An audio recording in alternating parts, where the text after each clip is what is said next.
पक्के साधक कैसे बने।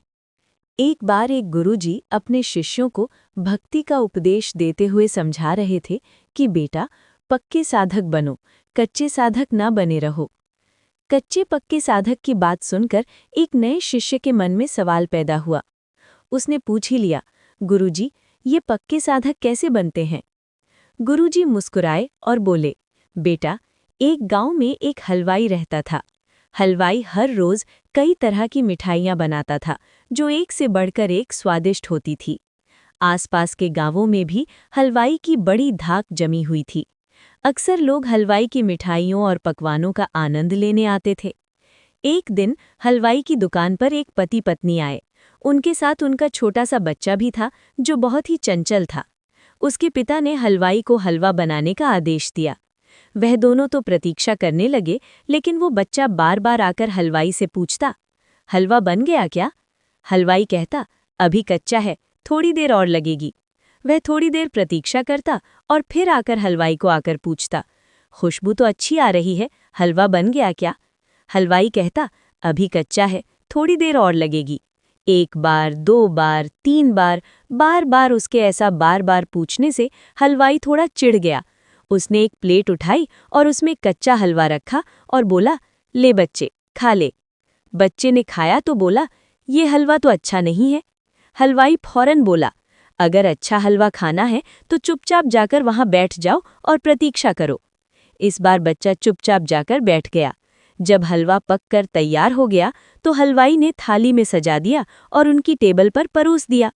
इस बार जब उस बच्चे ने हलवा खाया तो उसे बहुत स्वादिष्ट लगा। उसने हलवाई से पूछा, हलवाई काका, अभी थोड़ी देर पहले जब मैंने इसे खाया था तब तो ये बहुत खराब लगा था, अब इतना स्वादिष्ट कैसे बन गया? तब हलवाई ने उसे प्रेम से समझाते हुए कहा, बच्चे, जब तू जिद कर रहा था तब ये हलवा कच्चा था और अब ये पक गया है। कच्चा हलवा खाने में अच्छा नहीं लगता, यदि फिर भी उसे खाया जाए तो पेट खराब हो सकता है, लेकिन पकने के बाद वह स्वादिष्ट और पौष्टिक हो जाता है। अब गुरुजी अपने शिष्य से बोले, बेटा, कच्चे और पक्के साधक का फर्क समझ में आया कि नहीं? शिष्य हाथ जोड़कर बोला, गुरुजी, हलवे के कच्चे और पक्के होने की बात तो समझ आ गई, लेकिन एक साधक के साथ ये कैसे होता है? गुरुजी बोले, बेटा, साधक भी हलवाई की तरह ही है। जिस तरह हलवाई हलवे को आग की तपिश से धीरे धीरे पकाता है, उसी तरह साधक को भी स्वयं को निरंतर साधना से पकाना पड़ता है।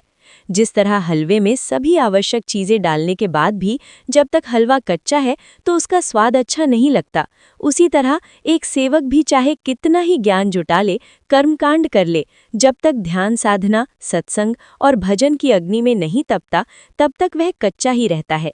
जिस तरह हलवे को अच्छे से पकाने के लिए लगातार उसका ध्यान रखना पड़ता है, उसी तरह साधक को भी अपने मन की चौकीदारी करते रहना चाहिए। जब पकते पकते हलवा का रंग बदल जाए, उसमें से खुशबू आने लगे और उसे खाने में आनंद का अनुभव हो, तब उसे पका हुआ कहते हैं। उसी तरह जब साधना, साधक और साध्य तीनों एक हो जाएं, साधक के शरीर से प्रेम की खुशबू आने लगे, तब समझना चाहिए कि साधक पक्का हो चुका है। जब तक सेवक का ध्यान साधना पक्का ना हो जाए, उसे सावधान और सतर्क रहना चाहिए, क्योंकि माया बड़ी ठगनी है, कभी भी साधक को अपने रास्ते से गिरा सकती है।